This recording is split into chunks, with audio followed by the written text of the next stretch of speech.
Bonsoir à toutes et à tous, ravi de vous retrouver sur ce plateau sur 8 Mont-Blanc. Vous le savez, 8 Mont-Blanc se mobilise pour cet entre-deux tours de ces élections municipales 2026. Pour l'occasion, nous organisons plusieurs débats entre les candidats qualifiés pour le second tour et ce jeudi soir, place à la préfecture de Haute-Savoie avec Annecy. Et pour cette émission, j'ai le plaisir d'être accompagné par vous, Jennifer Parizeau, chef d'agence d'Annecy au Dauphiné Libéré. Bonsoir. Bonsoir Sébastien.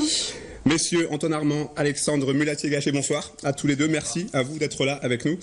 Vous auriez dû être 3 ce soir pour ce débat, mais monsieur Guillaume Roy-l'Évêque du Rassemblement National n'a pas répondu favorablement à notre invitation. Avant de débuter, j'en profite pour rappeler les résultats de ce premier tour du côté d'Annecy avec votre première place. Antoine Armand, vous avez obtenu 34,78% des voix. Alexandre Mulatier-Gachet, vous arrivez deuxième avec 24,70%, un peu plus de 3 points devant Jean-Luc Rigaud qui a cependant choisi de se retirer pour ce second tour. Et Guillaume Roy-l'Évêque termine 4e et je le redis, nous regrettons son absence. Messieurs, débutons ce débat par la thématique des transports. Alexandre Mulatier-Gachet, vous militez pour un tram entre Sénaux et Pringy en passant par la gare d'Annecy. Pensez-vous que ce tramway est faisable et financièrement notamment, et l'avez-vous chiffré? Oui, mon programme est chiffré, de toute manière il est forcément faisable. Après, va se poser la question comment on va défendre ça au niveau de l'agglomération. Parce que je le sais, c'est l'agglomération qui va demain voter et il va falloir mettre d'accord 96 conseillers communautaires. Donc nous, oui, on le défendra. Il y a une différence de budget qui est à peu près de 100 millions d'euros de plus, mais on parle sur un investissement de 50 ans. Donc c'est largement absorbable par l'agglomération, mais ce sera du coup un débat qu'on aura dès les premiers mois au niveau de l'agglomération. Vous parlez de la construction, mais l'exploitation. L'exploitation est aussi plus onéreuse, mais après, il faut aussi se rappeler pourquoi on propose un tram. Qu'est-ce que ça permet? C'est un outil qui permet aussi d'urbaniser. Et il va passer dans un nouveau quartier de la ville, dans le quartier de l'Auverchie, des Trois-Fontaines, sur l'avenue d'Aix-les-Bains. Et c'est plus qu'un outil de transport. C'est un outil qui va beaucoup plus loin.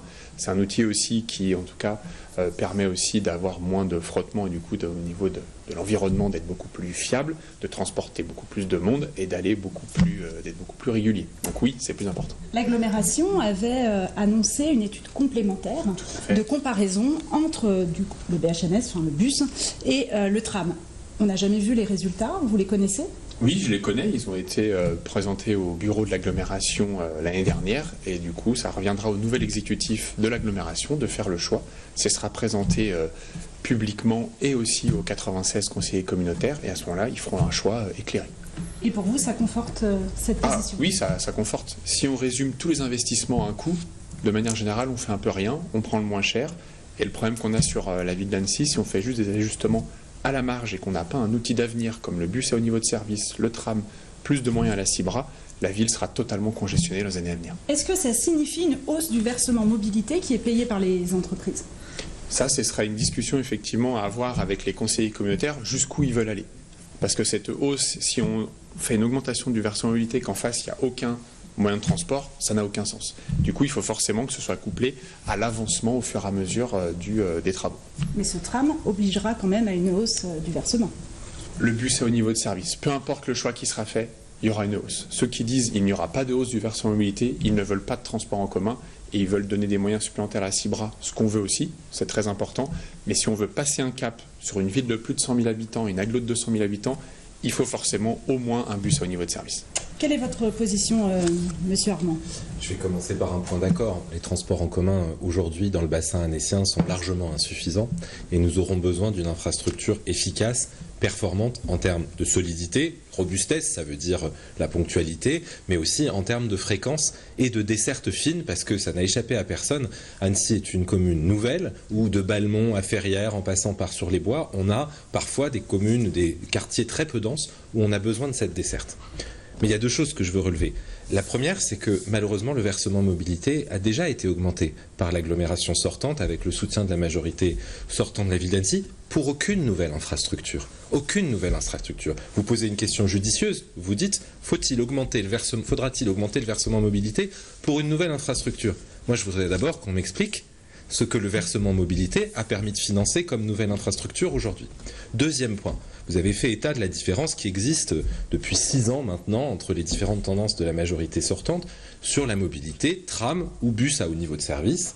Haut niveau de service, qu'est-ce que ça veut dire? Ça veut dire une voie spéciale pour que le bus circule très correctement. Ça fait 6 ans qu'on attend. Et ça fait 6 ans qu'on peut constater, là, à la fin du mandat, qu'aucun travaux n'a commencé. Aucun travaux n'a commencé. 6 ans pour aucun travaux. Donc je crois que l'urgence aujourd'hui, c'est évidemment de relancer d'abord une desserte fine, une fréquence régulière pour la CIBRA, pour les agents de la CIBRA qui font un travail exceptionnel, qui sont dans des conditions de travail difficiles. Je veux rappeler qu'il y a eu un mouvement de grève à la CIBRA il y a quelques mois pour des conditions de travail extrêmement tendues. Et quand j'entends un tram, ce ne serait que 100 millions d'euros supplémentaires. Mais 100 millions d'euros qui pourraient être utilisés de bien meilleure manière, dans plus de transports en commun au quotidien, dans d'autres investissements de l'agglomération. Je ne comprends pas pourquoi on fait de l'idéologie avec un moyen de transport. Pourquoi est-ce qu'un bus à haut niveau de service qui a la même fréquence, la même desserte et qui coûte 100 millions de moins ne serait pas privilégié par rapport à un tramway? Est-ce que vous croyez franchement que les Annéciens se posent la question de savoir sur quel sol va se poser la roue du transport en commun? Non, ils souhaitent de l'efficacité. La question, c'est aussi au niveau du versement mobilité. Qu'on fasse un tram ou un bus en niveau de service, il faudra l'augmenter. Donc, est-ce que vous êtes pour ou contre l'augmentation du versement mobilité, Monsieur Mulatier, vous avez déjà soutenu l'augmentation du versement mobilité? Tout à fait. Pour quelle infrastructure? Pour le fonctionnement de la CIBRA. Donc, vous avez augmenté les impôts. Vous avez augmenté les impôts des Annéciens pour des dépenses de fonctionnement. Et c'est exactement, c'est ça qui est absolument inquiétant dans la dérive financière qui est celle de la ville d'Annecy, avec malheureusement des répercussions. C'est que de l'investissement, vous l'avez dit, je vous rejoins, c'est indispensable. Et nous pouvons dire aujourd'hui aux Annéciens qui ont vu leur taxe foncière exploser de 40%, oui, nous allons mettre à contribution certains secteurs, versement mobilité des entreprises, pour une nouvelle infrastructure. Vous connaissez l'expression « chat échaudé craint l'eau froide ». Et donc, si aujourd'hui vous dites aux gens « nous avons augmenté le versement mobilité », c'était censé financer le BHNS, c'était censé financer le tram. Visiblement, ça a été absorbé pour un autre investissement. Est-ce que demain, vous allez augmenter le versement mobilité sans le faire pour l'infrastructure? Donc, moi, je suis d'accord sur la lucidité financière, mais quand on le dit, il faut regarder ce qu'on a soi-même fait, augmenter les impôts pour zéro nouvel équipement supplémentaire. Je crois que c'est ça qui est inquiétant aujourd'hui. Monsieur Armand, justement, parlons de l'aménagement du futur réseau de transport en site propre entre Duin et les Glaisans. Dans votre programme, vous indiquez que le projet sera lancé dès que les conditions techniques seront trouvées et dès que le tracé sera accepté par les habitants. Est-ce que ça veut dire que vous pourriez potentiellement revenir là-dessus? Ça veut dire que sur des sujets aussi importants, il faut être sérieux techniquement et il faut être démocrate. Je vous donne 2 exemples très simples. Mais une consultation a déjà été faite. Je vous donne 2 exemples très simples. Le premier sur le point technique, le tunnel de la Puyat. Aujourd'hui, pour que le bus à haut niveau de service soit en site propre, il faut que le futur bus passe par le tunnel de la Puyat, dont chacun connaît les dimensions. C'est un bus à sens unique, avec des questions de sécurité extrêmement importantes. Aujourd'hui, à date, à moins que d'autres informations nous soient livrées aujourd'hui par M. Mulatier, la CNESOR, la Commission nationale de sécurité des ouvrages routiers, n'a pas encore donné son accord en termes de sécurité. Ce n'est pas un détail. C'est ce qui conditionne la réussite pour que les Sevriolins, par exemple, puissent se rendre à Annecy dans de bonnes conditions. Je vous donne un autre exemple démocratique. Il y a aujourd'hui l'idée, et c'est, je pense, une idée importante, de relier la gare et les Glaisans par un bus à haut niveau de service. Bon, ce qui est prévu dans le tracé, qui n'est pas connu dans son détail fin, c'est que l'on utilise par exemple la route de la Pesse, avec un risque énorme de diffusion des voitures dans toutes les petites rues d'Annecy-le-Vieux. Les habitants n'ont pas été consultés directement. Il n'y a pas eu de consultation démocratique, il n'y a pas eu de votation. Moi je dis, on vit en 2026 à Annecy, consultons les habitants directement. Il y a des enquêtes publiques qui ont été menées. Oui, c'est très bien. Mais une enquête publique, pardon, mais vous demanderez aux Annéciens combien ont entendu parler de l'enquête publique et qui y a répondu. Ça, c'est un autre. Il y a eu une consultation, effectivement, parce que la rue de la Peste n'est pas sortie de nulle part. Tout le monde, en tout cas, qui était d'accord, a pu le consulter. Et en fait, ce que j'entends, moi surtout, c'est que oui, il y a des ajustements forcément à faire, mais si le bus, que vous dites, rue de la Peste, ça va pas, puis ça va pas, au fait, je pense qu'au fond, monsieur Armand, vous voulez surtout pas de ce bus au niveau de service.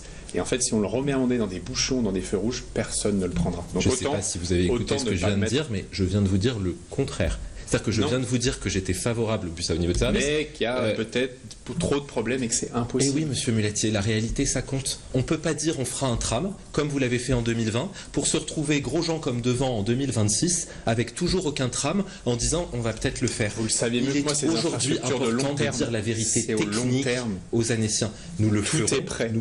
Tout est prêt. Oui. La Commission nationale de sécurité des Le ouvrages bus routiers au a niveau donné de son service, accord. on a attribué il y a quelques semaines le marché de maîtrise d'ouvrage pour faire les travaux. On est prêt à démarrer. Vous avez sans doute une information que nous n'avons pas. La Commission des ouvrages routiers a-t-elle donné son autorisation pour le tunnel de la Puya? J'ai pas tous les détails, je suis pas dans l'exécutif de l'agglo, contrairement à ce que vous essayez de me faire dire en tout cas.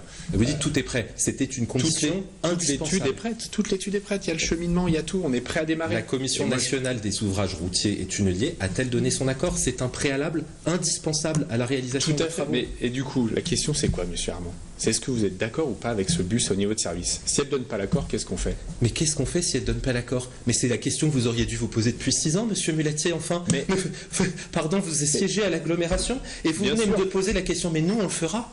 Nous, on prendra sérieusement les décisions. On ne viendra pas dire 6 ans après, sur un plateau de télévision, devant 2 journalistes qui nous posent des questions sérieuses, mais qu'est-ce qu'on va faire si ça ne fonctionne pas? Et c'est ça qui, je crois, aujourd'hui, c'est ça qui, je crois, aujourd'hui, inquiète bien les sûr Vénitiens dans la manière dont les La choses se Trésor font. Un dernier mot avant Ouais. qu'on passera à autre.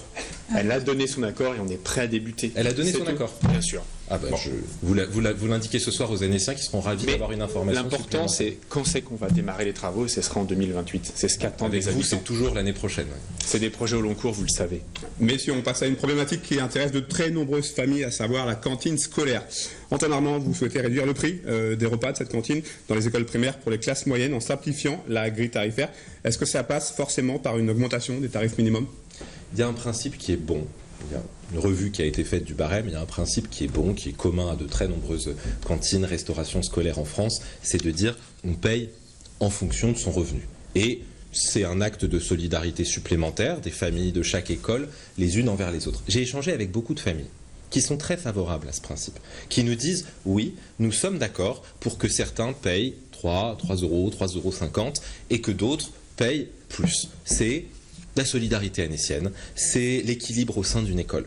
Mais il faut dire aussi ce qu'on constate aujourd'hui, c'est que la municipalité a souhaité aller très loin, trop loin selon nous, et appliquer des tarifs qui sont démesurés pour les familles aux revenus les plus élevés. Et moi, je ne peux pas entendre qu'on ne s'intéresse pas à cette question-là. Et j'ai beaucoup de familles, oui aisées, et je ne crois pas que ce soit une honte, qui nous disent pourquoi est-ce que nous, on devrait payer plus de 8 euros, 8,50 € pour un repas à la cantine, parfois en école maternelle ou primaire.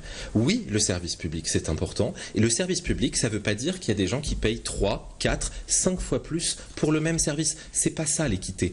Des tarifs qui soient raisonnables et qui soient raisonnés et modérés pour les familles les plus modestes, c'est vital. C'est vital pourquoi? Parce qu'aujourd'hui, vous avez des enfants qui ne mangent pas 3 repas équilibrés par jour, et c'est impératif. En revanche, vouloir gagner quelques dizaines, centaines, plutôt dizaines, milliers d'euros chaque année en taxant encore plus des gens à des prix qui ne représentent plus la réalité de ce qu'ils peuvent payer ou du repas, je crois que c'est problématique. C'est pour ça que nous proposons de revoir les prix maximum de cette tarification de la cantine scolaire. Alexandre Mulatier-Gachet, votre position par rapport à ces tarifs de la cantine? Effectivement, il y a eu un travail qui a été fait, et je le rappelle, sur ce travail qui a été fait, il y a quasiment 60% des familles anéciennes qui ont vu le prix de la cantine baisser.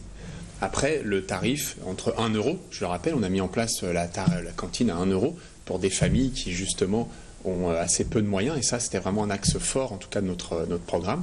Oui, on va faire des ajustements après à l'intérieur. Après, au niveau des bornes, il faut faire attention. On parle de 8,50 € ou d'1 euro. Mais derrière, il y a certes le coût de la matière première. Et si on veut mettre du bio, du local, qu'on veut des animations, qu'on veut du périscolaire, qu'on veut toutes les personnes autour, le service public, c'est pas gratuit.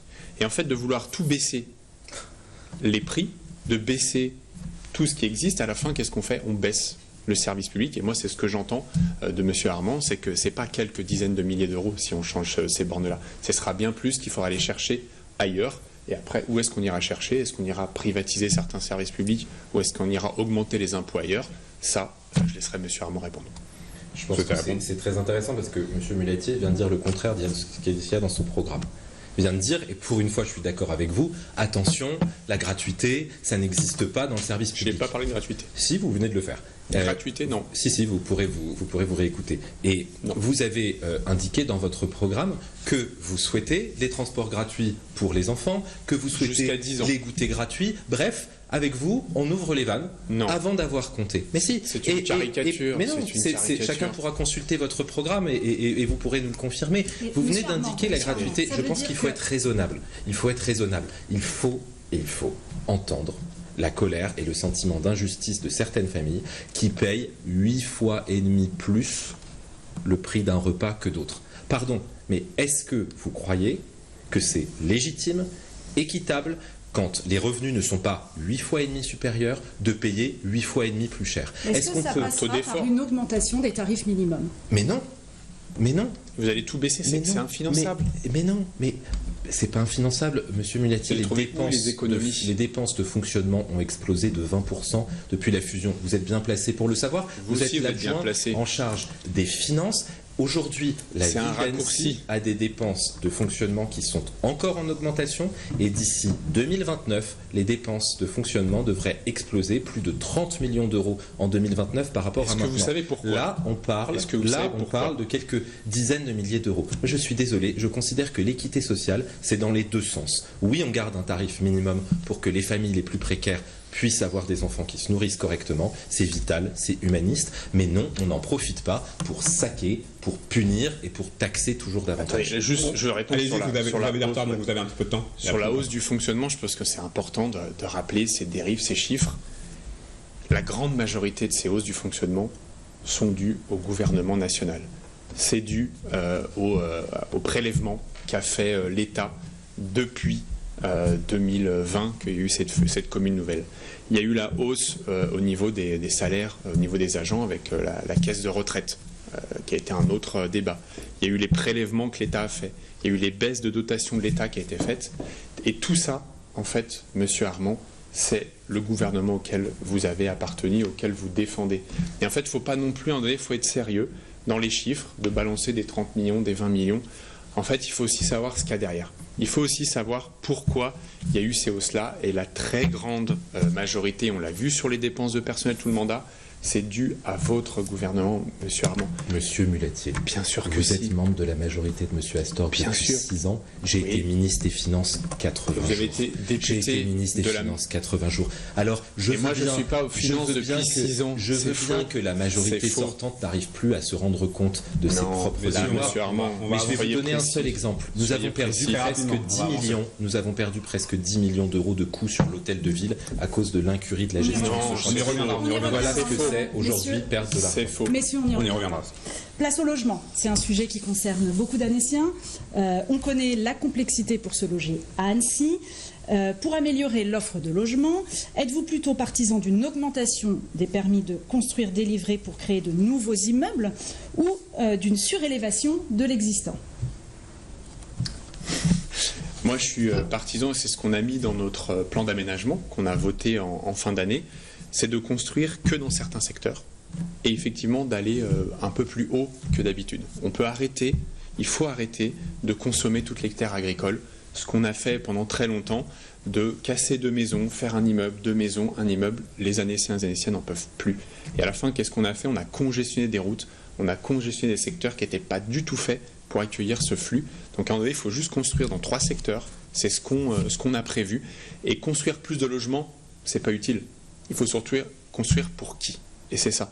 Il faut construire pour les gens qui travaillent ici, pour les entreprises, pour le service public, pour l'hôpital. Il faut construire pour ces personnes-là. Et c'est ce qu'on va faire avec le bail réel solidaire, avec les logements sociaux, qui représenteront quand même 66% des futurs logements. Et c'est ça que nous continuerons à défendre. Monsieur Armand? Le logement, c'est la clé de tout à Annecy. Quand on parle coût de la vie, quand on parle recrutement, quand on parle organisation de la ville et urbanisme, on revient toujours au logement et nous connaissons une crise nationale et locale. Je voudrais revenir à ce qui a été dit parce que je le partage. Je crois qu'il est absolument essentiel d'aider aujourd'hui ceux qui font tourner la boutique annécienne. C'est-à-dire les soignants, les policiers, les enseignants, mais aussi les salariés de supermarchés, les personnes qui ont des emplois dans l'industrie, dans le commerce et qui en manquent cruellement. Pour ça, depuis d'ailleurs le début de mon mandat de député, je me bats. Premier point, il faut réguler l'explosion des meublés de tourisme. Il en faut, C'est pas nous la en question. avons besoin. Monsieur Mais non, mais c'est pas la pardon, question. mais c'est extrêmement important. On va en parler, on en On parlera. parlait à juste titre du fait qu'on construit, mais pour qui? Oui. Et donc c'est très important. Mais je passe d'ici. Deuxièmement, il y a quelque chose qui est absolument essentiel. C'est de pouvoir lier davantage le bail et le contrat de travail. Autrement dit, on a tous cet exemple en tête. Il y a des employeurs, des bailleurs qui font l'effort de loger un infirmier, une infirmière du change, mais qui, si la personne part pour diverses raisons, ou même à une frontière pas très éloignée, le logement est gardé et on ne peut pas le récupérer. J'ai fait voter une loi en janvier 2026 à l'Assemblée nationale qui va arriver au Sénat pour justement permettre aux bailleurs de lier contrat de travail et logement. C'est une des pistes, il y en a beaucoup d'autres qui sont absolument indispensables, mais le logement, c'est le nerf de la guerre, c'est le locatif. Et donc, pour le locatif, il faut ce lien entre contrat de travail et bail. J'y crois profondément. Ça a montré ses preuves dans un certain nombre de communes. C'est l'accession à la propriété avec le bail réel solidaire que nous sommes nombreux candidats, même au premier tour, à avoir porté, mais qu'il faut développer, beaucoup plus développer dans le Genevois, par exemple, aujourd'hui, que dans le bassin annécien, alors que c'est un outil important. Pour la construction, le plan local d'urbanisme a été voté avec un certain nombre de principes qui sont importants. Sanctuariser les terres agricoles, préserver évidemment des espaces qui doivent l'être et éviter un certain nombre de problématiques. Mais il y a quand même aussi une forme d'hypocrisie. Quand je regarde le plan local d'urbanisme et que je vois que vous avez soutenu... pas à la question, monsieur Armand. Vous êtes plutôt pour la construction de nouveaux immeubles ou pour l'assurer la J'y viens, si vous voulez bien. C'est un sujet important et complexe qui mérite, je crois, un instant. Quand je vois dans le plan local d'urbanisme que les élus ont autorisé la construction de 2 tours de 12 étages sur le terrain de l'ancien garage Peugeot et qu'on me dit par ailleurs non, mais vous inquiétez pas, c'est fini les folies urbanistiques. Là, vous faites un Je raccourci. m'interroge. Donc, j'en reviens à notre point. Nous avons besoin de nous concentrer sur les terres polluées, artificialisées, qui ne sont pas organisées urbanistiquement. Je pourrais prendre plusieurs exemples. Je vais me contenter de prendre le quartier des Trois Fontaines, sur lequel nous n'avons pas de vision urbanistique depuis longtemps. Là, on a une où vision un travail a été fait dans le cadre d'Annecy 2050, prospective intéressante, mais quels sont les logements? Pourquoi est-ce qu'on n'a pas aujourd'hui sur la table fait ce plan pour loger les salariés sans artificialiser de nouvelles terres? Mais si, je viens de répondre. Non, parce vous que avez pris un exemple sur 240 hectares de terre qu'on rend oui, mais à l'agriculture. c'est la vie des Annéciens. C'est une Si vous vous capacité. promenez au carré, vous verrez que les habitants s'inquiètent Forcément, de en voir 2 diffusant des tours. fausses informations, Mais c'est facile. ce ne sont pas des fausses informations, C'est vous l'avez une voté dans le plan local d'urbanisme. construire. Très Ensuite, sur la surélevation. rapidement, vous avez beaucoup d'avance là. Sur la surélevation, je ne sais pas, quand on essaye de faire ton travail correctement, on se renseigne. Moi, je me suis renseigné auprès des opérateurs et des constructeurs. Surélever, aller rajouter 1 ou 2 étages à un bâtiment existant. Ce n'est pas rentable économiquement, donc très peu d'opérateurs veulent le faire. Et deuxièmement, évidemment, il y a des considérations paysagères, urbanistiques qui sont problématiques. Donc ne vendons pas des solutions qui ne seront pas efficaces à la fin. Concentrons-nous sur le contrat de travail et le logement, la requalification de terrains qui sont des friches depuis malheureusement des années, qui ne datent pas d'ailleurs spécialement de cette municipalité, et sur lesquels on peut avoir de l'ambition et d'ailleurs des points communs. Monsieur Mulat-Gachet, vous avez 6 minutes de retard, donc vous pouvez répondre sur cette thématique du logement et puis on passera au thème suivant. Très bien. Effectivement, M. Armand prend un exemple de 2 tours qui sont une capacité à un endroit précis. Il n'y aura certainement pas de tours. Enfin, moi, c'est certainement pas moi en tant que maire d'Annecy qui ferai ces 2 tours-là. Il y a une possibilité ici, mais demain, ce sera certainement pas 12 étages, ce sera certainement 5 ou 6 étages. On pourra faire quelque chose d'autre. Il ne faut pas diffuser des fausses informations et faire croire. C'est une capacité à construire. M. Armand, vous utilisez en fait des arguments fallacieux. Parce qu'en fait, c'est une capacité comme partout en ville. Et on n'a jamais fait tout le temps le maximum, parce qu'il y a toujours une concertation avec les habitants autour. Et quand vous dites on veut revoir le plan local d'urbanisme, vous parlez juste de 2 tours. Vous ne répondez pas si vous êtes OK pour mettre un peu plus haut. Si on veut construire plus, et à un moment donné, il n'y a pas le choix. C'est soit on mange des terres agricoles, soit on surélève. Et pour surélever, pour qu'il y ait une acceptabilité, il faut le faire dans des quartiers en renouvellement, comme on va le faire à Lauverchy, Trois Fontaines, le long d'avenue d'Aix, comme ça va être fait dans le Vallon du Fier avec un grand parc urbain, ou au Carré. On ne va certainement pas monter à cette hauteur-là, parce que ce n'est pas envisageable dans le quartier. Donc je voudrais le redire clairement à tous ceux et celles qui nous regardent, nous ne ferons pas de tour de 12 étages au Carré. Messieurs, vous avez tous les deux un projet pour la plage de l'Impérial. Vous, monsieur Armand, vous souhaitez un retour à une plage payante, contrairement à vous, monsieur Mulat-Gachet. Pourquoi ce choix? Parce que c'est ingérable. Quiconque s'est promené dans la plage de l'Impérial entre mai et septembre a vu les problèmes de sécurité, de propreté et d'entretien. Donc oui, nous fermerons à nouveau la plage pour la sécuriser. Nous ferons des tarifs préférentiels, voire nuls, pour les Annéciens, pour que les Annéciens puissent s'y rendre. Mais nous protégerons ce qui est un bijou de la ville d'Annecy. Et je voudrais dire ici que c'est dommage que le plan lac du conseil départemental qui a permis de réaménager beaucoup de berges du lac n'ait pas été saisi par la ville d'Annecy, qui aurait permis de réparer la pataugeoire de l'Impérial, et c'est un terme qui malheureusement a changé de terme. Donc nous préserverons ce joyau d'Annecy et nous remettrons en l'état ce qui a fait le plaisir de tous les Annéciens, la plage de l'Impérial. Que vous inspire ce choix d'une plage payante? Je suis assez circonspect parce que pour moi, le lac, il est à tout le monde. Et de mettre un coût, c'est un frein. Et on le sait que dans les années à venir, il faut qu'on s'adapte au réchauffement climatique et de dire, vous non, vous n'avez pas le droit de rentrer dans cette plage. Je trouve ça vraiment déplorable. Sachant qu'on va effectivement la rénover, on va rénover les plongeoires. Il y a la pataugeoire qui sera terminée pour cet été avec un platelage. On a donné la nouvelle concession sur le pop plage. Il y a la paillote aussi qui va être refaite. Il y a un opérateur qui a été sélectionné pour 15 ans. Les toilettes qui vont être remises à l'entrée. Et nous, dans le plan, est beaucoup plus global que simplement la plage de l'Impérial. Ça part vraiment du port d'Annecy-le-Vieux jusqu'au Marquisat. Et il faut qu'on refasse toutes ces rives-là. Donc on a un plan sur 15 ans. Ça commencera par l'Impérial. On fera aussi le port d'Annecy-le-Vieux et d'Albigny. Et c'est ça qu'on doit faire. On doit rendre les rives aux Annéciennes et aux Annéciens. Et pour moi, c'est vraiment primordial. On va parler grand projet. Antoine Armand, si vous êtes élu, vous annoncez vouloir dire la vérité, je vous cite, aux Annéciens au sujet de l'hôtel de ville notamment et de la piscine des Marquisats. Car, je vous cite une nouvelle fois, vous dites « tout n'est pas clair ». Mais qu'est-ce qui n'est pas clair, monsieur Armand ? Tout, depuis le début, sur ce chantier de l'hôtel de ville, à commencer par les délais et les coûts. Je vais vous donner un dernier exemple. Pardon ? Vous pouvez pas dire tout est faux. J'ai pas entendu. Oui.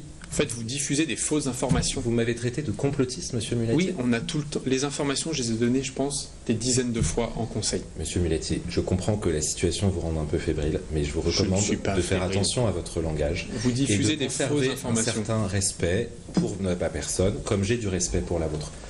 Ne tombez pas dans la caricature, s'il vous plaît. Je ne suis pas dans la caricature. Au dernier débat que nous avons fait sur une autre chaîne, j'ai parlé de potentiels délais et surcoûts de l'hôtel de ville, et votre journal, Le Dauphiné, en a profité pour se rendre compte que le site internet de la mairie avait été opportunément mis à jour le même jour après le débat sur les délais et les surcoûts de l'hôtel de ville sur la question de l'amiante, alors que les élus de l'opposition, après le dernier conseil municipal, avaient demandé une réponse sur ces délais et ces surcoûts, que publiquement vous vous étiez engagé à une réponse sous quinzaine. Monsieur Granger a une réponse. Sous quinzaine, je vous cite, qu'il n'y avait pas eu de réponse sous quinzaine, mais que miraculeusement la réponse a eu lieu. Elle était combien de temps le jour du débat.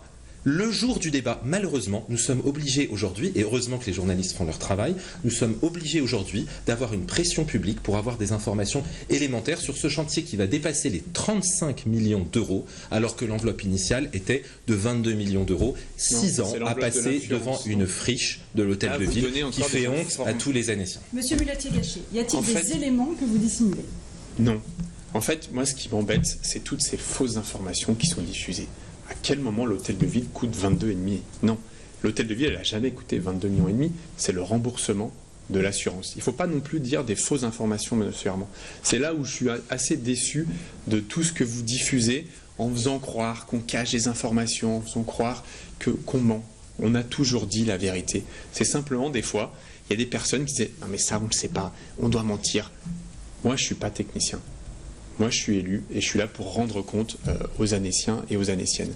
Et donc, le projet, il est comme il est actuellement. Ça ne me fait pas plaisir qu'il y ait eu de retard. Franchement, ça me fait vraiment du mal qu'on n'ait pas réussi à le sortir sur ce mandat. Après, il y a eu des aléas. On a eu le recours d'un opposant politique. On a voulu mettre aussi de la géothermie, qui nous a pris un peu plus de temps. Donc oui, ça coûte plus cher, mais à un moment donné, l'assurance, elle rembourse telle quelle. On n'allait pas remettre du simple vitrage. On a voulu mettre aussi du photovoltaïque. On a voulu améliorer l'hôtel de ville. Et ça, c'est tout à fait normal. Donc oui, ça coûte plus cher. Et les délais entre l'amiante, le plomb, la géothermie, le recours, oui, il y a eu du retard sur cette ville. Et ça, c'est un fait. Et c'est vrai. Il y a aussi du retard sur la communication, sur le fait que de l'amiante ait été découverte. Autant le plomb, nous avons eu large communication, surtout qu'une école était à proximité. Oui, tout à fait. On a Pour fait l'amiante, très attention. Pour l'amiante, en fait, il a fallu qu'on fasse plusieurs tests. On en trouve un petit peu. Est-ce que c'était beaucoup ou pas?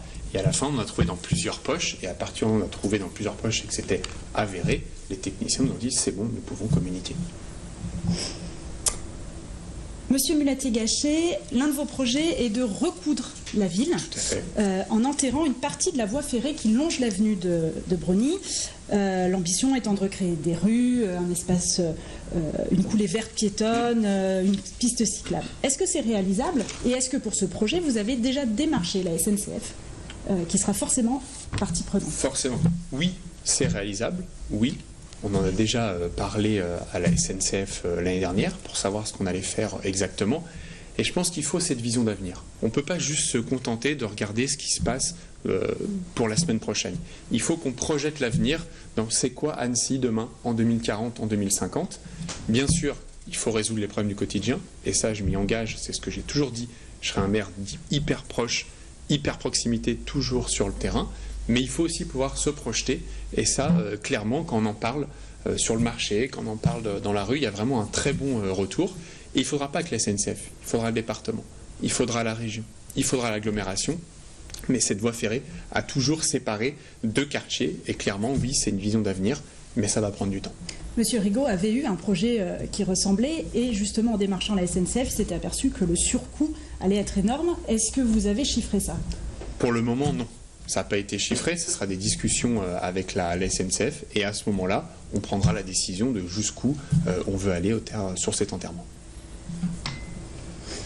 Passons à la sécurité, si vous le voulez bien. Annecy est équipée de 270 caméras de vidéoprotection. La moitié ne serait pas efficiente. Suite à la fusion des communes, les caméras des communes déléguées n'ont pas été toutes raccordées au centre de supervision d'Annecy, historique, pour des problèmes de comptabilité, de compatibilité, ou tout simplement une difficulté physique à les relier. Le centre d'hypervision plus moderne qui était prévu n'a pas vu le jour. Vous parlez tous les deux de les rendre efficaces et même d'augmenter leur nombre. Est-ce que c'est un vœu pieux? Combien ça va coûter et surtout à quelle échéance vous allez mettre ça en place? Est-ce qu'il faudra attendre la fin du mandat? Monsieur Antoine Armand.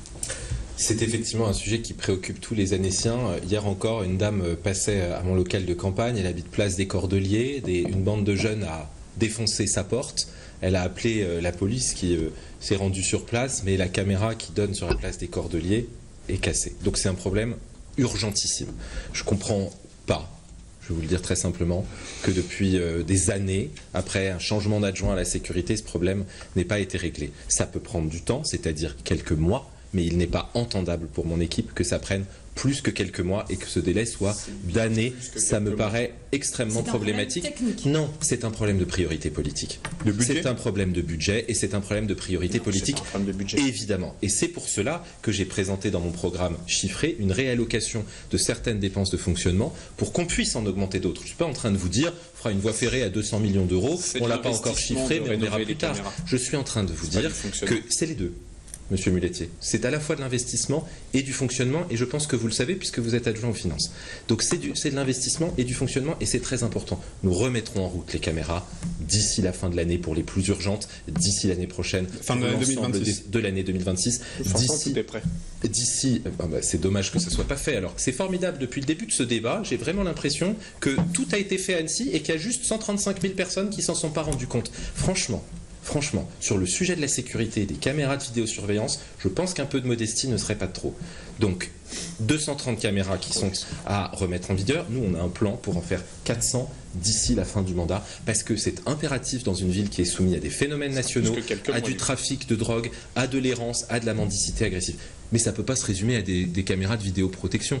Il faut aussi de la police de proximité, sur le terrain, avec de meilleurs moyens, moins de tâches administratives pour plus de temps au contact des habitants. Tout ça, c'est un ensemble, mais ça n'a que trop tardé. Ça nécessite de l'argent. Pas la peine de dire aux Annéciennes et aux Annéciens qu'on peut raser gratis. C'est dans le plan. J'invite les Annéciens à aller voir sur notre site acteurs@annecy.fr. Nous avons chiffré la totalité de nos propositions et de notre plan sur 6 ans. Oui, Qu'est-ce que vous répondez par rapport à notamment ces caméras de surveillance? Oui, on veut aussi, nous aussi, les remettre à niveau. Sur l'année 2025, tout le plan a été mis en place parce qu'en fait, on a l'impression qu'en quelques mois, Monsieur Armand a une baguette magique, tout va aller mieux. C'est faux. Malheureusement, c'est faux. J'aimerais aussi que moi, quand demain je serai maire d'Annecy le 23 mars, que je dis allez hop, ça y est, tout revient à niveau. Non. Parce que les caméras de vidéoprotection, pour les relier, il faut faire des tranchées, il faut relier en fibre optique, ça va prendre des années, ça ne va pas prendre quelques mois. Et l'objectif, c'est que tout soit réalisé pour la livraison du centre de supervision urbain qui sera du coup du côté de l'Auverchi. Et le terrain de l'Auverchi, on l'a acheté en 2022.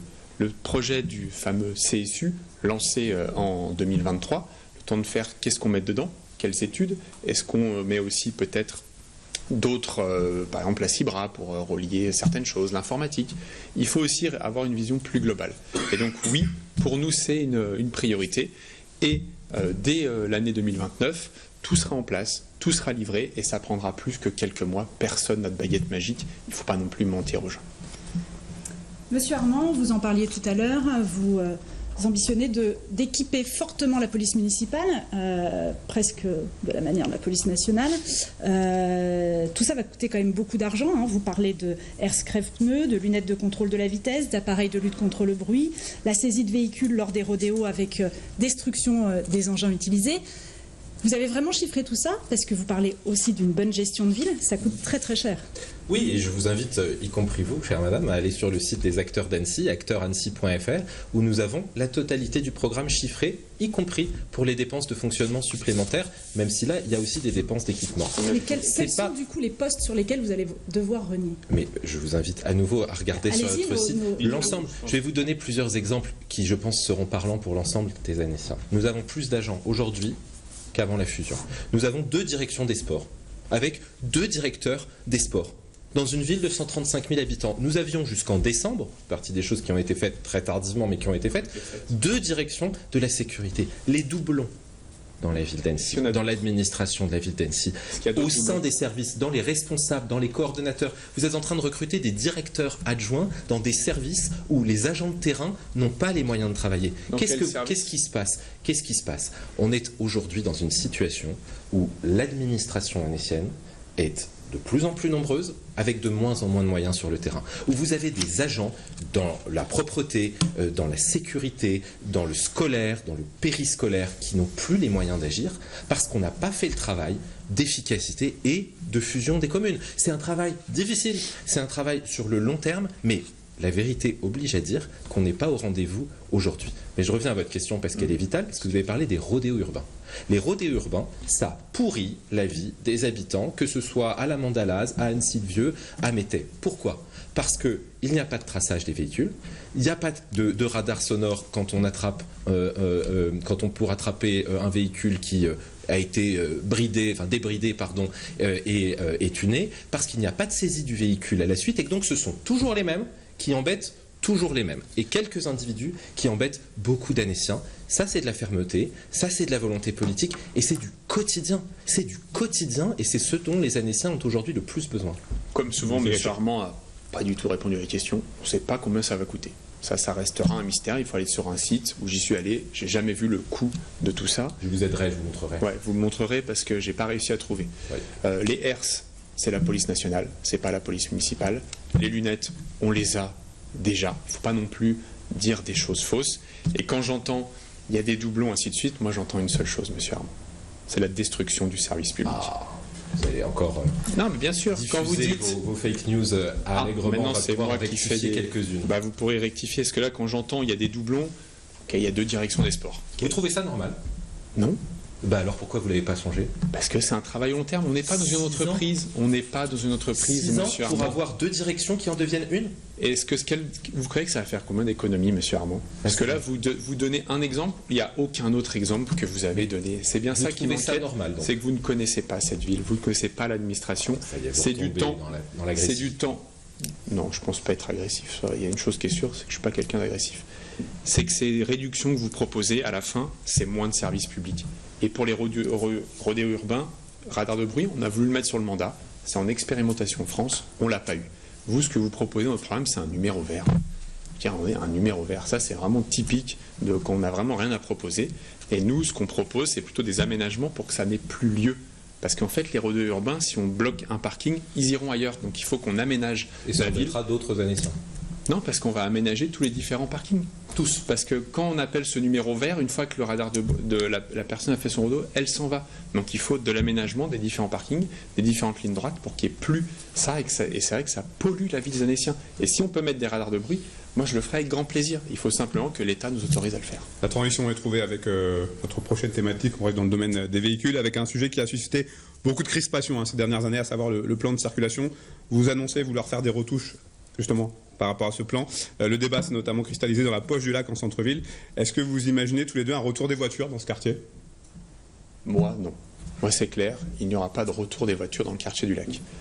Moi, les ajustements que je propose, c'est plutôt pour soulager le boulevard de Menton, vers les nouvelles, boulevard de Menton vers les nouvelles galeries, pour que les voitures puissent avoir d'autres échappatoires. Après, il ne faut pas non plus mentir aux Annéciens et aux Annéciennes. C'est pas en changeant 2 sens interdits, en remettant des voitures dans 3 voies, que ça va résoudre les problèmes. Et aussi, il faut se rappeler pourquoi ça a été fait. Ça a été fait pour préserver la santé des quartiers. Après, oui, je le reconnais, et ça, je m'oppose à ce qui a été fait. On est allé trop vite. On est allé trop vite parce qu'en face, il n'y avait pas les parkings relais, il n'y avait pas les parkings qui étaient à côté, il n'y avait pas les lignes de bus, le BHNS qui pouvait desservir. Donc oui, on allait trop vite et c'est pour ça que je m'engage à faire des ajustements, mais certainement pas dans le quartier du lac. Et j'aimerais bien entendre M. Armand sur quel ajustement il va faire. Bon, je crois que j'ai pas besoin d'aller trop loin dans le diagnostic. Les Annéciens vivent un enfer depuis 6 ans.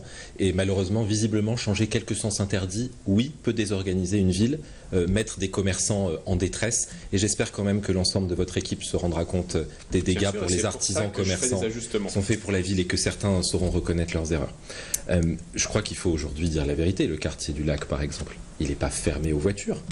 Il est ouvert en matinée et il est ouvert aux riverains en particulier qui ont besoin d'y accéder. Moi, je crois qu'il faut redonner la parole aux habitants. C'est un sujet, le quartier du lac, qui mérite que les habitants, les riverains, les commerçants soient consultés. Pas une réunion publique à 18h30 un soir à 30. Consulter sérieusement, pourquoi pas une votation, pourquoi pas qu'il soit sérieusement concerté avec l'ensemble des socioprofessionnels, qu'il y ait une vraie discussion et qu'on puisse ajuster quelque chose qui est un échec, puisque c'est ni une piétonisation, donc les personnes ne se déplacent pas, notamment en matinée, dans les rues, et avec des agencements qui sont, il faut dire la vérité, pas très beaux, ni une ouverture aux voitures, puisque c'est fermé une partie de l'après-midi. On est pile au milieu du gué. Je crois que vous voulez rouvrir le canal à cet endroit-là pour définitivement piétoniser, et donc j'imagine planter le dernier clou dans le cercueil des commerçants du quartier du lac, mais je crois pas qu'on puisse prendre ces décisions seuls dans un bureau.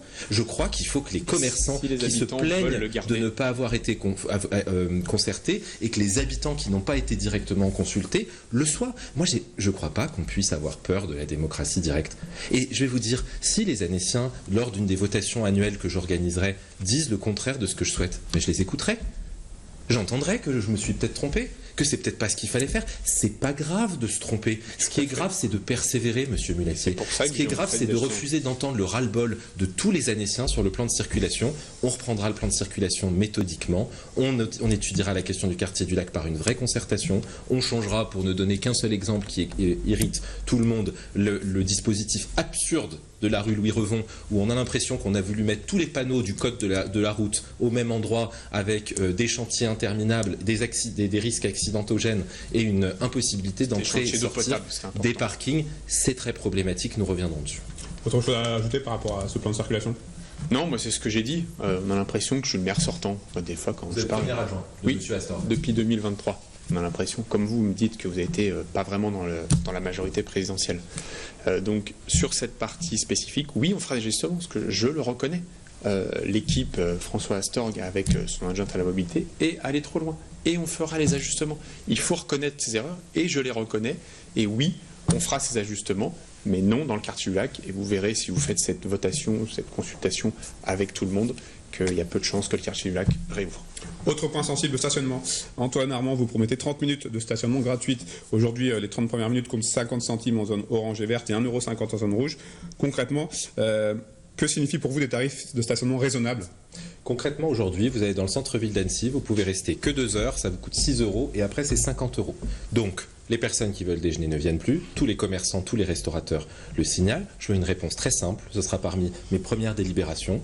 L'extension de la zone rouge de 2 à 3 heures. On a le droit de prendre son temps. On a le droit de passer un moment en centre-ville. On soutient nos commerçants locaux plutôt que d'aller uniquement dans des grandes surfaces. Et deuxièmement, 30 minutes de stationnement gratuite, parce que quand on a une petite course à faire, quand on a un proche à aller voir, quelque chose à déposer, on doit pouvoir le faire sans payer. Ça donnera du flux. Ce qui est important, c'est d'éviter le stock, le stationnement. Mais comme on a supprimé presque des centaines de places de stationnement, on a créé un engorgement et en plus un stationnement hors de prix. Je ne trouve pas ça loyal. Je reviendrai dessus. Je voulais Quel prix, du coup ? Au prix actuel. 30 minutes de stationnement gratuit. 2 heures deviennent 3 heures en zone rouge, ça fait une différence significative et ça donne aussi le sentiment aux gens que le centre-ville n'est pas interdit aux Métaisans, aux Prignaciens, aux Cranchevriens, aux Sénaudiens, aux Anciliens qui n'osent plus venir. Tous les prix ? Non, je souhaite baisser. Je souhaite rendre la première demi-heure gratuite et permettre qu'on puisse stationner. Il n'y a pas de baisse de prix. Zone rouge. Il y a une baisse de prix sur la première demi-heure qui est conséquente quand il s'agit de la zone rouge, puisque comme vous le savez, la zone rouge c'est 3 € la première heure et donc ça fait 1,50 € de différence. C'est pas rien, mais je le dis, je vous le dis depuis le début, tout est financé, tout est chiffré dans le projet. Monsieur Mulatier-Gachet, vous promettez d'instaurer une tarification sociale pour des parkings pour les abonnés résidents. Qu'est-ce que cela signifie? Est-ce que cela implique une hausse pour les autres? Non, c'est pas une hausse parce qu'effectivement, l'abonnement social, on l'a déjà fait pour le tarif résident en surface. C'est de 5 à 15 € par mois pour ceux qui habitent dans un quartier. Donc ça, 5 € par mois, ça nous semble en tout cas raisonnable pour ceux qui ont des revenus assez faibles de pouvoir se garer. Parce que le problème de toutes ces personnes-là, c'est où elles se garent le soir. Ensuite, nous, ce qu'on veut mettre en place maintenant pour aller plus loin, c'est dans les parkings en souterrain. Et ça, c'est aussi important, parce que le tarif en souterrain, il est aussi assez cher pour les personnes. Ça peut aller jusqu'à 90 € par mois. Et ça, c'est important que les résidents puissent avoir des places. Parce qu'avec tout ce qu'on a construit au fur et à mesure des années, c'est de plus en plus compliqué, certes, pour ceux qui viennent de l'extérieur, mais même ceux qui habitent dedans. Donc il faut pouvoir leur proposer des solutions. C'est pour ça qu'on propose de rénover le parking Chevennes. Et le projet qu'avait M. Rigaud sur le parking préfecture, il était intéressant sur la partie du dessus, de pouvoir végétaliser, d'agrandir le paquet. Après, c'est comment on arrive avec des parkings un peu plus proches, peut-être du côté de Baladier, de Chevennes, de pouvoir justement mettre des places supplémentaires. Et c'est ce que nous, on garantit en tout cas avec notre projet. J'ai pas compris, vous êtes pour le parking de la préfecture ? Non, je ne suis pas pour le parking de la préfecture. Je sais que le projet global avec l'aménagement de dessus, la végétation, c'est un projet qui est pour moi d'avenir dans l'agrandissement du paquet. Vous avez évoqué tout à l'heure, tous les deux, le sujet de la votation citoyenne. Sur ce sujet, vous avez des propositions, chacun. Vous, Alexandre Mulatier-Gachet, vous les conditionnez, ces votations. Elles seront possibles dès lors qu'on vous présente une pétition regroupant 10% d'habitants signataires, soit 13 000 habitants, 8 000 si on ne compte que la population active. Oui, la population active ça semble difficile à atteindre, non? Non, si les gens, parce qu'en fait, ce qu'il faut pour une votation, c'est que les personnes se concertent et disent « Ok, je veux proposer quelque chose », comme ça a été fait nationalement sur d'autres sujets. Et effectivement, sur la population d'électeurs, on va être à peu près à 8 000 personnes qui, du coup, proposent, et ça peut être très régulier. Monsieur Armand, c'est une fois par an, si j'ai bien lu votre programme. 8 000 personnes, c'est beaucoup. Oui, c'est beaucoup. Mais si on prend l'enquête événementielle, on n'a pas fait non plus une communication très importante, on a eu 3 000 personnes. Donc demain, ça peut être assez rapide. Et si demain, on le fait régulièrement, il faut que ça devienne vraiment un outil démocratique et il faut que les personnes se saisissent. On ne peut pas juste 5 ou 6 personnes, ou allez, 100 ou 200 personnes qui saisissent un sujet. Il faut que le projet il soit aussi local. Mais nous, ce qu'on veut aussi proposer, c'est plus de pouvoir au conseil de quartier. Et eux, ils pourront proposer des projets, ils pourront faire des aménagements dans leur quartier. Et ça, il n'y aura pas de limite parce qu'ils auront eux-mêmes directement un budget. Vous, Monsieur Armand, vous en proposez une par an sur un ou plusieurs sujets d'intérêt municipaux. Est-ce que ça signifie que vous pouvez mettre en votation des points à enjeu, des points importants de votre programme, et donc y renoncer en fonction du résultat? D'abord, je clarifie, on propose effectivement une votation annuelle municipale. Ce n'est pas moi qui choisis si elle a lieu ou pas, elle a lieu. Premièrement. Pourquoi? Parce que dans votre programme en 2020, vous proposiez exactement la même proposition qu'aujourd'hui. Et entre 2020 et 2026, il y a eu 0 pétition qui a fait 8000 personnes et donc il y a eu 0 votation. Et la chose se répétera, vous ne consulterez pas les habitants si vous attendez qu'il y ait 8000 personnes qui le fassent parce que matériellement ça ne se produit pas. Donc nous, on a tiré les leçons de cet échec. On s'est dit, il faut de la démocratie directe, votation municipale, une fois par an sur un ou plusieurs sujets. Avec comment on définit les thèmes. On les définit avec les conseils de quartier, à qui nous demanderons de travailler sur un ou plusieurs thèmes qui sont remontés. 2, on fera également des consultations en ligne, des enquêtes pour proposer un certain nombre de sujets.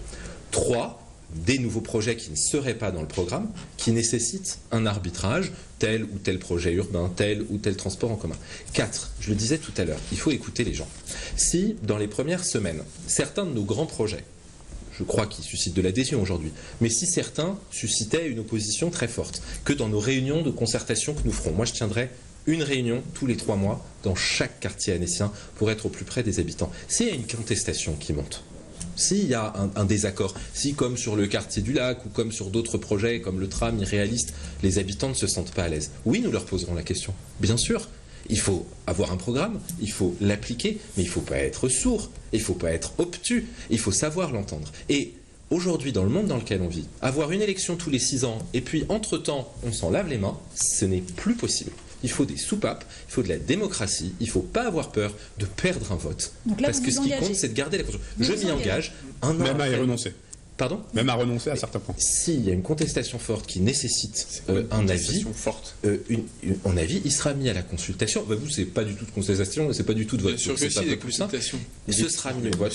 Et si les Annéciens ne sont pas d'accord avec des points extrêmement importants, nous y renoncerons. Les gens ont besoin de retrouver cette démocratie. Les conseils de quartier ont besoin d'avoir les moyens de travailler, de nous proposer des solutions, et les Annéciens de décider. Antoine Armand, Alexandre Mulatier-Gachet, Annecy, la ville que vous convoitez, est connue pour accueillir de plus en plus de vacanciers. Ces dernières années, on a beaucoup entendu parler de surtourisme. Des mesures ont déjà été prises pour limiter les meublés de tourisme type Airbnb. Envisagez-vous d'autres mesures concrètes pour lutter contre justement ce surtourisme ? La question se pose. Il y en a plein qui posent la question, est-ce qu'il y a du surtourisme ou pas ? Effectivement, le surtourisme, c'est qu'à certains moments de l'année, il y a énormément de monde dans des quartiers d'Annecy et ça devient très compliqué. J'entends la colère des Annéciennes et des Annéciens. Après, la question, c'est comment on arrive à réguler et à diffuser ce flux pour pas qu'il soit tout le temps concentré au même endroit. Et c'est pour ça que ce qu'on propose et ce qu'on a commencé à faire sur le mandat, c'est de limiter la jauge des événements. Et surtout, il faut qu'on réfléchisse à la mobilité. Comment on arrive à l'événement ? Comment on travaille avec la CIBRA ? Comment on travaille avec toute une gestion pour que les personnes n'aillent pas jusqu'au bout avec leur voiture individuelle ? Et il faut vraiment proposer cette alternative pour que demain, tout soit diffusé. Et nous, ce qu'on s'engage, et c'est ce qu'on a déjà fait sur le mandat, la ville d'Annecy ne communique plus du tout sur venez à Annecy. Il y a d'autres organes qui le font et Instagram et TikTok sont bien plus forts de toute manière que nous, et c'est pas notre volonté. Et moi, ce qui m'inquiète, c'est dans les années à venir de vouloir accueillir de nouveaux grands événements. Je pense que c'est plus possible d'accueillir des événements énormes sur la ville d'Annecy. On n'a plus la capacité, le territoire y souffre, les montagnes souffrent, le lac souffre. À un moment donné, il faut réduire la voilure, sinon c'est plus possible. Donc on prendra une jauge maximum pour les différents événements et un plan de mobilité concret. Antoine Armand, vos mesures ? Oui, les Annéciens souffrent aujourd'hui des effets secondaires du tourisme parce que la ville est insuffisamment préparée à accueillir des gens qui, vous l'avez dit, vous rejoint, viendront de toute façon, quelle que soit la communication que vous et moi en ferons. Il y a des choses qui ont été faites, il faut souligner quand des choses ont été faites, de la régulation des meublés de tourisme en particulier, j'ai vu la référence que vous avez faite, qui ont été permises par la loi que nous avons adoptée, que la mairie d'Annecy a prise. Il faudra maintenant l'appliquer et le contrôler, parce qu'il ne suffit pas de prendre des règles dans ce pays, il faudra sérieusement le contrôler. Il y a la question des événements, réduire la jauge est un point important et intéressant. Moi je mettrais aussi, je l'ai dit, en consultation directe les événements, en particulier ceux qui peuvent se dérouler sur le paquier, pour contrôler ensemble ce qui est acceptable, supportable par le paquier. Ça, c'est la première chose. La deuxième chose, c'est qu'il faut, pour que les Annéciens ne pâtissent plus directement de la fréquentation extrêmement importante à certains moments, avoir les équipements. 6 parkings relais prévus en 2020, 0 abouti. Si vous n'avez pas des parkings relais à l'extérieur de la ville, avec lesquels, à certains moments de l'année, vous pouvez mettre des navettes et empêcher les gens qui viennent une demi-journée, une journée ou plus d'entrer dans le centre-ville, là vous commencez à faire quelque chose d'efficace. Là vous commencez à vous adapter au moment où vraiment c'est extrêmement problématique. C'est une des mesures fortes que nous portons. Ça me paraît extrêmement important. Puis il y a autre chose qui me paraît aussi... Rapidement, s'il vous plaît. Bon, je reprendrai après. Alors. On arrive à la fin, donc si vous avez encore un petit mot. Non, mais je crois qu'il y a quelque chose qui est important, et je le dis pour les artisans, les commerçants qui nous écoutent, il faut cesser d'opposer les gens à tout prix. Il ne faut pas forcément vouloir voir dans le visiteur un ennemi de l'habitant permanent et inversement. Si nous avons des commerces de proximité, des artisans que nous soutenons par le stationnement, par la qualité, nous aurons des établissements de qualité à l'année qui accueilleront aussi un tourisme de qualité qui sera moins nocif pour les habitants. Et ça, c'est un engagement fort de notre campagne. Monsieur Mulatier-Gachet, vous souhaitez ajouter quelque chose sur le tourisme ? Moi, le tourisme, c'est quelque chose, ça a été dit, il ne faut pas opposer. Et moi, mon mandat, ce ne sera pas une opposition. Opposer le tourisme au local, opposer la voiture au vélo. Il faut qu'on réunisse tout le monde. Il faut que le maire d'Annecy soit cette personne qui réunisse les personnes et qui travaille ensemble parce qu'on est tous dans le même bateau. Et ça va être le plus compliqué. Et ça, je m'engage tous les jours à le faire. Jennifer, je vous laisse l'honneur d'interroger nos candidats pour notre dernière partie. Antoine Armand, vous avez interpellé le maire d'Annecy, François Astorg, sur la construction d'une nouvelle mosquée. Un projet privé sur un terrain vendu par la ville. Si demain vous êtes élu maire, enfin dimanche plus précisément, quel est votre positionnement par rapport à ce projet ? J'ai en effet interrogé le maire d'Annecy parce qu'il y a là une opacité qui me paraît problématique dans le cadre d'un débat municipal. La question est la suivante. Un terrain doit être vendu pour une destination précise, un lieu cultuel et culturel. Mais nous ne savons pas aujourd'hui si c'est le cas. Autrement dit, je ne sais pas si je suis élu dimanche, si les Annéciens me font confiance, si j'aurai un terrain cédé à l'association qui construira son lieu de culte, ou si j'aurai à prendre la décision de signer le compromis dans une délibération qui, en plus, manque de clarté administrative, mais je ne veux pas embrouiller les gens avec des détails.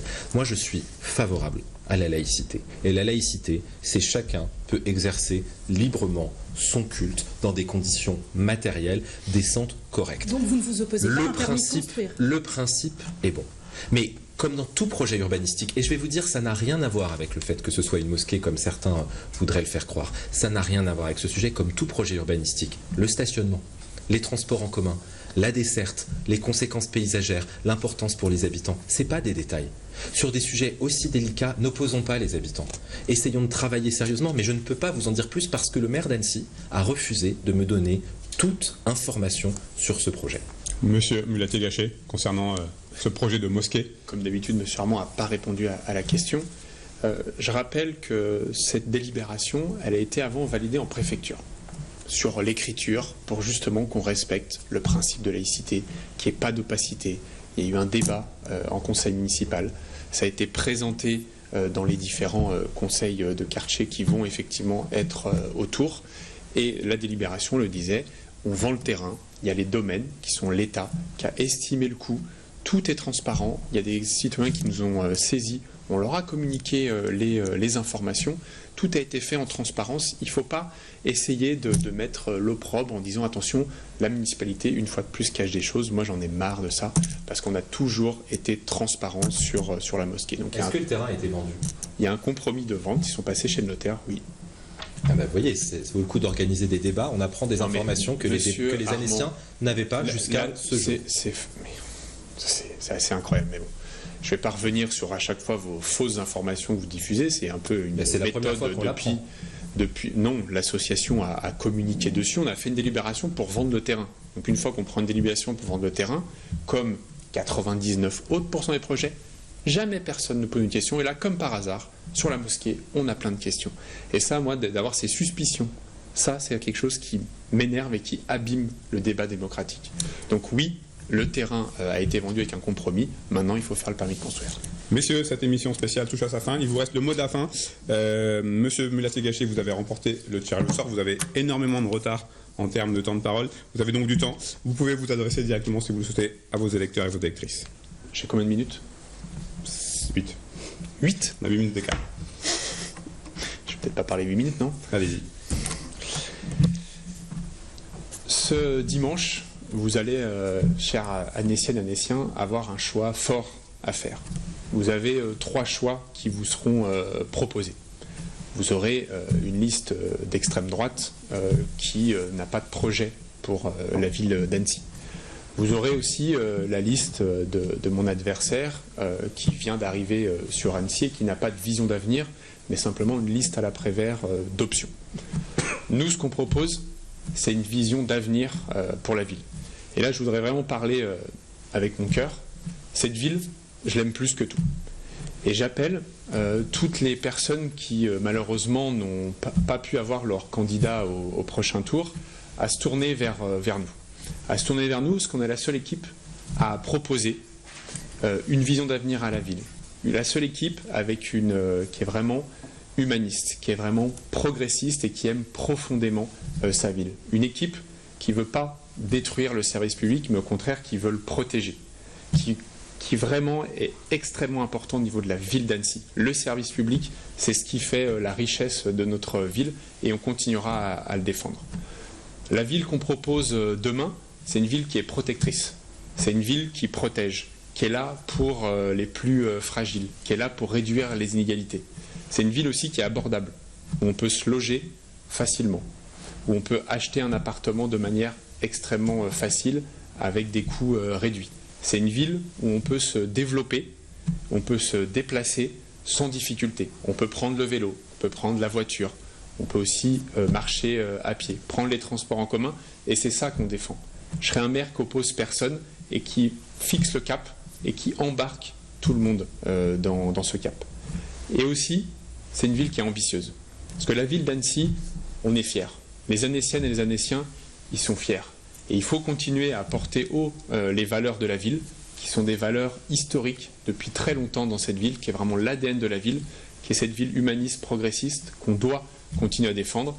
Et ça, vous pouvez être sûr que demain, je serai ce maire qui défend ces valeurs-là, je serai ce maire qui écoute tout le monde, qui sera dans la proximité, qui sera dans chacune des communes déléguées, dans chaque quartier, pour vous défendre au quotidien. Donc le dimanche 22 mars, faites le bon choix, votez Vivre Annecy avec Alexandre Mulache-Gachet. Merci beaucoup, monsieur Ramon, c'est à vous, vous l'aurez compris. Vous avez un peu moins de temps, vous pouvez demander d'être plus concis. Je voudrais une dernière fois m'adresser aux Annéciennes et aux Annéciens pour leur dire que oui, vous avez vécu 6 années difficiles, de gestion erratique, de conflits, d'égos, de querelles politiciennes, de chantiers jamais lancés comme l'hôtel de ville et la piscine des Marquisards, de sécurité qui se dégrade et de propreté insatisfaisante, et que ce sera, avec la liste que je mène, notre première priorité.